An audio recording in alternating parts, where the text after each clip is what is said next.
सावन का महीना हिंदू पंचांग के अनुसार श्रावण मास के रूप में जाना जाता है और ये महीना भगवान शिव हमारे भोलेनाथ को समर्पित होता है। और ऐसा कहा जाता है कि भगवान शिव का आशीर्वाद प्राप्त करने के बाद हम अपने जीवन को सुख, शांति और समृद्धि से भर पाते हैं। नमस्ते दोस्तों, स्वागत है मेरे YouTube चैनल पे आप सभी का।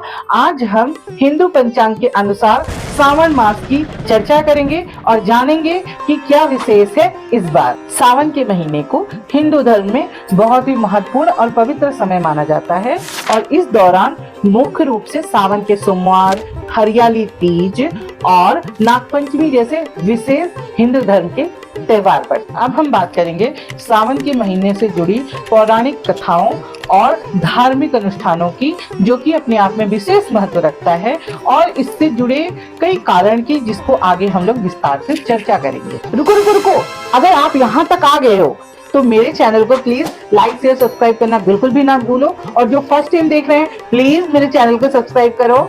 प्रथम हम बात करेंगे कि ये महीना भगवान शिव को अति प्रिय है। कहा जाता है कि इस महीने में की गई पूजा अर्चना का सीधे फल प्राप्त होता है और इस माह में भगवान शिव उपवास, पूजा, आराधना सबसे अति शीघ्र प्रसन्न होते हैं और भक्तों को उनका मनचाहा आशीर्वाद देते हैं। सावन के महीने की एक कथा समुद्र मंथन से भी संबंधित है। पौराणिक कथाओं के अनुसार जब देव और असुरों ने मिलके समुद्र मंथन किया था तो उस समय अनेक प्रकार के रत्न, आभूषण एवं अमृत का वहां से निकलना हुआ था और साथ ही निकला था हलाहल विष, जिसको धरती की रक्षा करने के लिए हमारे महादेव ने अपने कंठ में धारण किया, उसे पिया और जिस टाइम वो पिए उसी टाइम से उनका नाम नीलकंठधारी पड़ गया। नील महादेव के नाम से उनको जानते हैं, परंतु उस समय जब उन्होंने उस विष को धारण किया तो उनके जो उस विष की तेज की वजह से इतना उनका बॉडी में जलन होने लगा, तब सारे देवों ने मिलके उनका जल से अभिषेक किया और उस समय सावन का ही महीना था। एक कथा हमारी माँ पार्वती से भी जुड़ी हुई है। कहा जाता है कि माँ पार्वती ने इसी माह में शंकर जी के लिए बहुत ही कठिन तपस्या की थी और उसके बाद उनके तप और प्रयास से शंकर जी खुश हो गए और उनको अपनी अर्धांगिनी के रूप में स्वीकार किया। इस माह में विशेषकर बहुत सारी महिलाएं व्रत रखती हैं। जो कुंवारी होती हैं वो वर प्राप्ति के लिए व्रत रखती हैं और जो सुहागन औरतें होती हैं वो पति की लंबी उम्र के लिए व्रत और पाठ करती। सावन का महीना मानसून का भी समय होता है और इस समय प्रकृति अपनी एक अलग ही हरी भरी छटा में होती है और यह समय कृषि के लिए बहुत ही महत्वपूर्ण होता है और ये समय किसानों के जीवन में सुख, संपत्ति और संपन्नता को लेके आता है। सावन की कथा के अनुसार इस समय शिवालयों में, मंदिरों में भक्तों की भीड़ उमड़ती है और लोग दूध, दही, जल, बेलपत्र और नाना प्रकार से भगवान शिव को प्रसन्न करने के लिए पूजा पाठ करते हैं, व्रत करते हैं। एक पौराणिक कथा के अनुसार देवशयनी एकादशी के दिन भगवान विष्णु योग निद्रा में 4 माह के लिए चले जाते हैं और उस समय भगवान शिव के ऊपर पृथ्वी के संचालन का कार्यभार आ जाता है और यह समय सावन का ही रहता है। इसीलिए कहा जाता है इस समय पूजा पाठ करने से महादेव अति शीघ्र प्रसन्न होते हैं। एक पौराणिक कथा के अनुसार माना जाता है कि भगवान शिव रौद्र रूप में इस समय धरती पर वास करते हैं और भगवान शिव का रौद्र रूप प्रतीक है। अगर वो प्रसन्न हो जाएं तो अति शीघ्र सारी मनोकामना पूर्ण कर देते हैं और अगर वो रुष्ट हो गए तो त्राहिमाम, इसीलिए इस समय पूरी धरती शिवमय हो जाती। सावन माह में पड़ने वाला एक अन्य बहुत बड़ा पर्व पड़ता है हरियाली तीज, जो कि विशेषकर सुहागिन महिलाओं का पर्व माना जाता है। इसमें वे भगवान शिव और माँ पार्वती की एक साथ पूजा करती हैं और अपने पति की लंबी आयु के लिए प्रार्थना करती हैं। इस समय वो पूरा 16 श्रृंगार करती हैं और हाँ, इस पे मैं एक सेपरेट ब्लॉग लेके आऊंगी जो कि आने वाले समय में आप लोग बहुत जल्द देख। हमारा सनातन धर्म इतना ब्रॉड है कि हम उसको कैसे व्यक्त करें कुछ शब्दों में। इस धर्म में सिर्फ देवी देवताओं, इंसानों के लिए ही नहीं, जबकि जीव जंतुओं के लिए भी एक विशेष स्थान है, जिसका एक जीता जागता उदाहरण है नागपंचमी का त्योहार। ये भी हमारे सावन के महीने में पड़ता है और इस समय विशेषकर हिंदू परिवार जो सांप होते हैं उनकी पूजा करते हैं, उनके प्रति अपने भाव को जताते हैं और दूध का अर्पण करते हैं। विशेष पकवान घरों में बनाया जाता है और उनसे आशीर्वाद प्राप्त किया जाता है कि उनके घर को हर तरीके की दुख और विपदा से बचाए। इस समय कहा जाता है कि सांपों का दर्शन अगर हो जाए तो वो बहुत ही शुभ माना जाता है। सावन के महीने के अनुष्ठानों की अब बात करते हैं। सावन के महीने में कांवड़ का अपना विशेष महत्व है, जिसमें कि भक्तगण गंगा जल भरकर ज्योतिर्लिंगों पर, शिवलिंग पर जलाभिषेक करते हैं। लोग इस माह में बहुत तरीके से शिव जी को प्रसन्न करने के लिए शिव महापुराण, रुद्राभिषेक, जलाभिषेक, शिव चालीसा अनेक तरीके से पाठ करते हैं और जिसकी जैसी क्षमता होती है वो इस प्रकार से पंडित को या तो घर पे बुला के अपना अभिषेक करते हैं भगवान का, नहीं तो मंदिरों में जाके अभिषेक करते हैं। इस महीने में व्रत रखने का अपना विशेष महत्व होता है। सावन के सोमवार या फिर अन्य व्रतों का पालन करके नियमानुसार भगवान शिव को अतिशीघ्र प्रसन्न किया जा सकता है। अब हम बात करेंगे सावन के सोमवार एवं व्रत करने के नियम की।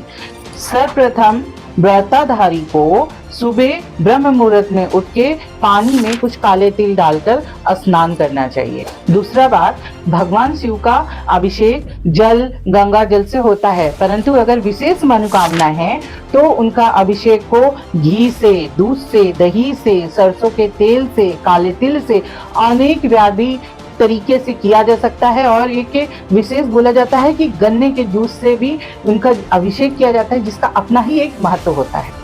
तीसरी बात, तत्पश्चात भगवान शिव का जो एक मंत्र है ओम नमः शिवाय, उसका साथ में उच्चारण करते हुए भगवान के शिवलिंग पे सफेद फूल, आक का फूल, बेलपत्र, कई तरीके के जो आप फल ले जाते हैं वो, गन्ना, बेल, धतूरा और भांग, अबीर, बहुत तरीके की चीजें, सफेद चंदन, उसको अर्पित करते हैं और साथ में भगवान शिव के माँ पार्वती से भी आराधना करते हैं। चौथी बात, पूजन के दौरान मंत्र उच्चारण करने का एक अपना ही महत्व होता है। ओम नमः शिवाय मंत्र के अलावा महामृत्युंजय का जाप या फिर शिव पंचाक्षरी मंत्र का भी जाप कर सकते हैं। पांचवी बात, शिव पूजन के बाद व्रत कथा पढ़ें, शिव चालीसा का पाठ करना बिल्कुल भी ना भूलें। छठी बात, आरती करने के पश्चात भोग लगाएं और शिवलिंग पे चढ़ा हुआ प्रसाद वहां पे छोड़ दें।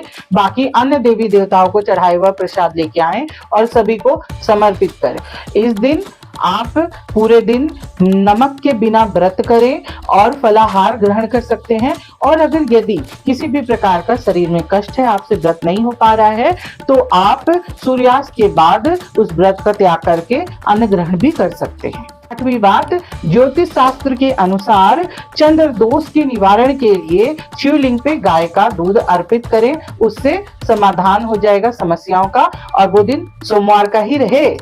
आइए अब बात करते हैं शिवलिंग की पूजा के दौरान उस पे अर्पित करने वाली सामग्री के बारे में।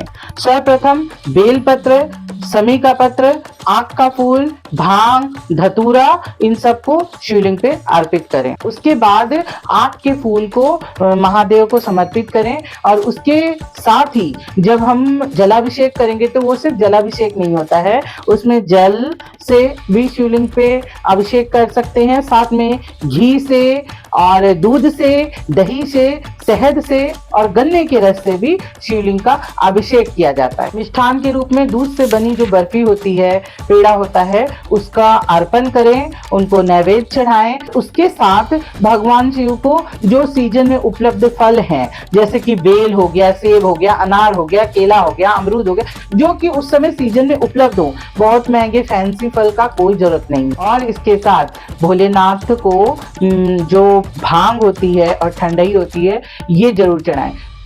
एक इसके पीछे बहुत मिथ फेमस है कि भगवान का प्रसाद है भांग, लेकिन एक चीज मुझे बताइए, जो योगी हैं, जो महादेव हैं, जो पूरे ब्रह्मांड को चला लेते हैं, क्या उनको किसी भी प्रकार की जो हमारी सांसारिक मोह माया में पाए जाने वाली नशीली पदार्थ का असर होगा?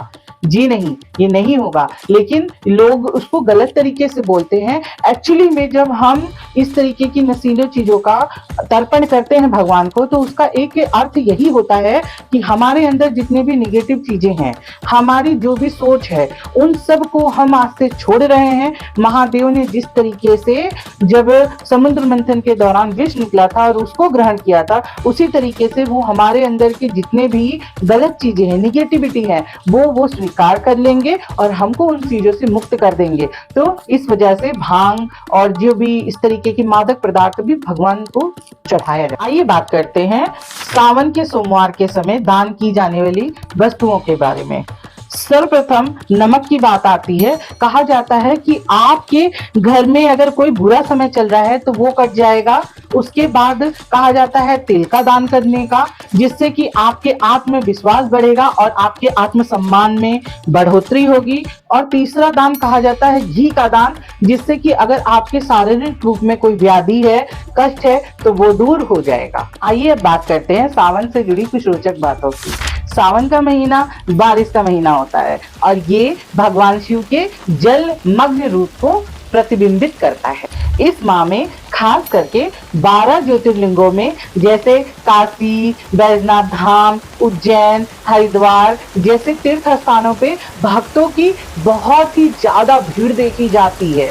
हमारे समाज की जो परंपरा है, सावन के गीत इस सावन के माहौल को और भी खुशनुमा बना देते हैं। तो दोस्तों, ये था सावन से जुड़े उसके महत्व, क्या क्या पर्व आते हैं, इसको कैसे हम इस पर्व को कर सकते हैं, इनसे जुड़ी रोचक जानकारी मैं लेके आई थी। इसी प्रकार के सनातनी परंपराओं से जुड़ी पौराणिक कथाओं और जानकारी के लिए आप मेरे चैनल को लाइक करना, शेयर करना, सब्सक्राइब करना और कमेंट करना बिल्कुल भी ना भूलें मेरे मोटिवेशन के लिए, और मैं इस प्रकार से आप लोगों के बीच और अच्छे ब्लॉग लेके आ सकूं। उसके लिए जो लोग पहली बार मेरा चैनल पे आए हैं, प्लीज सब्सक्राइब कीजिए मेरा चैनल और मुझे मोटिवेट कीजिए। मिलते हैं नेक्स्ट ब्लॉग में। सभी को राम राम।